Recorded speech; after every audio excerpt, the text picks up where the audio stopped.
แนวเฮ็ดปังกลุ่มแนวรองมาชั้นเข่า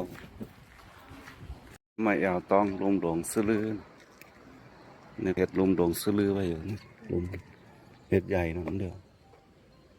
อ๋อรถนี่เข้ามาเป็นอะไรอ๋อขึ้นไปนั่นน่ะเนี่ยวันไหนที่แล้วผมเขาเนาะลมหลงอ๋อลมหลงซื้อลือเฮ็ดออกมานี่แคมป์โดยติเมืองลากันนะนี่แคมป์โดยเมืองลากันเขาเฮ็ดดีกำไฟมือจอมก่อนเนาะกำไฟมือจอมกัน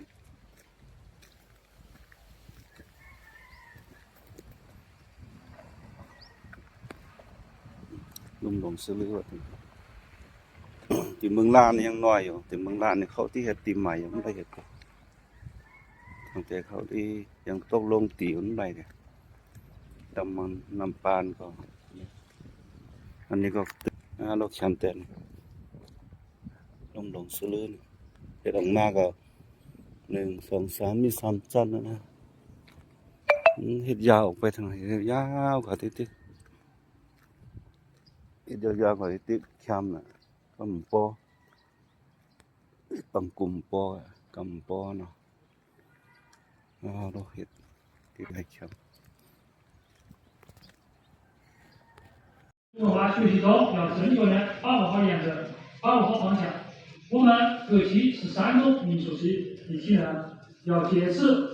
学习为契机，不断加强民族之间的团结，增进民族团结情怀，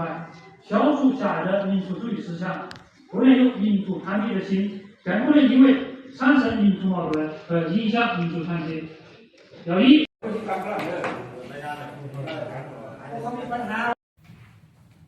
ส่วนอะไรดีหัวหน้ามีความตั้งเสียงอันนี้ก็เป็นดีลูกค้าดอกดีจังตั้ง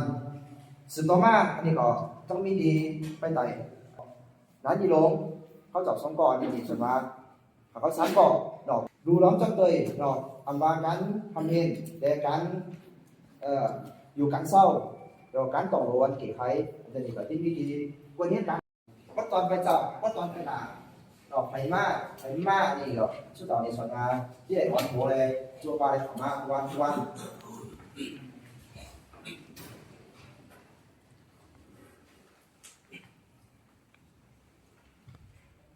แล้วเสียของทางคอเนาะสวัสดีเวลานี้นี่ก็มีดีตั้งเซลตลอดนั่งเดินตั้งเซลจนการลุกขึ้นไปพาเท้าขาเนี่ยเนาะนั่งเดินตั้งเซลจนการลุกขึ้นไปพาเท้าขามันลุกขึ้นเนาะแล้วก็อาราหังสวัสดิ์โตสุปนิปันโนไปพระเจ้าแล้วอุณาหมันได้สืบนักเดินตั้งเซลจนการสร้างดีเจ้าผู้สอนขาแล้วก็ตัวกันสร้างดีข้าเจ้าผู้สอนนะครับแล้วก็นักเรียนผู้สอนก็ที่ว่าสร้างดีข้านักเรียนผู้สอนก็สืบปากต่อไปว่าจนการหนักลงขาแล้วก็เขาที่ว่ายินดีขาหนักลงนี่เนาะต้องสื่อให้ได้ตอนนี้เนาะมาทางคำนั้นเนาะเอาหนังอยู่เกาหลีเนาะถึงเวลาผมไปติ้งอย่างหัวหน้าห้องแล้วการเซ็นต้นการลุกขึ้นไหวพระเจ้าค่ะเป็นเจ้าค่ะ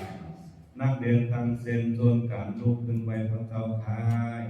อรหังสัมมาสัมพุทโธภะคะวะพุทธังภะคะวันตานาภิวาเทมิสวากขาโตภะคะวะตาธัมโม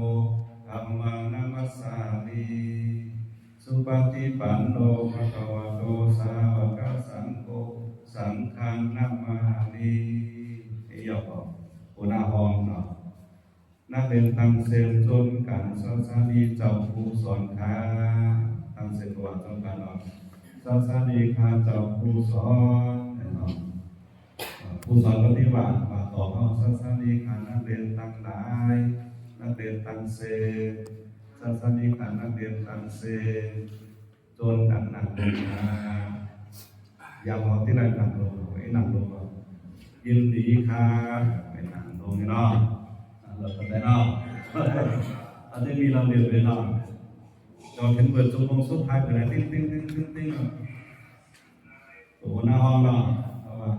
นักเรียนทั้งเส้นต้นการลุกขึ้นขอบคุณเจ้าผู้สอนค่ะลุกขึ้นเนาะแล้วก็ยินดีค่ะเจ้าผู้สอนแล้วก็เจ้าผู้สอนก็ว่ายินเป็นสังฆายินดีค่ะเหมือนกันเนาะจนกันอย่างไรค่ะของอย่างเนาะแล้วก็มันนี่มีบทเพลงสองสามวันเอาคือสองสามวันมาก่อนเอามีบทเพลงรามครูสอนนะอันนี้มีบทเพลงบทหนึ่งเนาะเอาเหตุการณ์แล้วก็ที่โจกันบามันไหลมันก็เปลี่ยนแสดงก่อน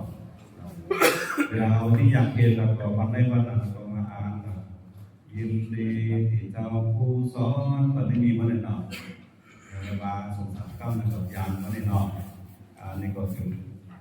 เป็นขอแนะนำที่เราจัดเขาเห็นอยู่ที่นี่นะเวลามาเห็นแล้วก็ที่อยากเห็นเลยนี้เราในที่สุดนี้ก็ให้เราสังไหนตั้งโมนจงมีคำตั้งตัวคำตั้งใจคำตั้งสติปัญญาปัญญาขอมีอำนาจคุณพระเจ้าคุณพระเจ้าธรรมเจ้าพระสังฆเจ้าคุณพ่อคุณแม่คุณครูบาอาจารย์คุณศีลคุณธรรมคุณศีลคุณทานทั้งหลายตลอดถึงคุณผู้ใหญ่คุณโตเข้าในพิเศษหมายสีจึงมาพบกับรักษามาดูแลทุกคนทุกควรทุกฝืนทุกองค์จนทั้งมีเดินตัวกายแข็งแรงมีสติปัญญาทำเหตุที่สังก็ปลงมันเจ้าหูเจ้าหมอทุกฝืนทุกองค์ทุกผู้ทุกคนทุกฝืนทุกนายเอกามด้วยเถิด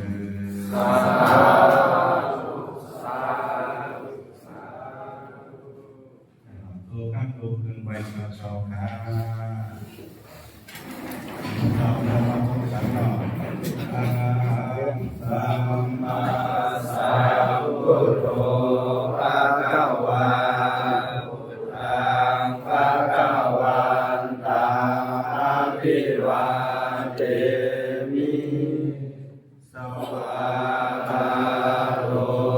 ภะคะวะตาธัมโมธัมมังนัมมัสสามิสุปฏิปันโน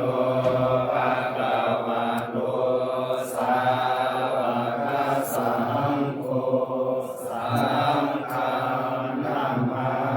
มิจงกันว่ายินดีข้าเจ้าผู้สอนยินดีข้าเจ้าผู้สอน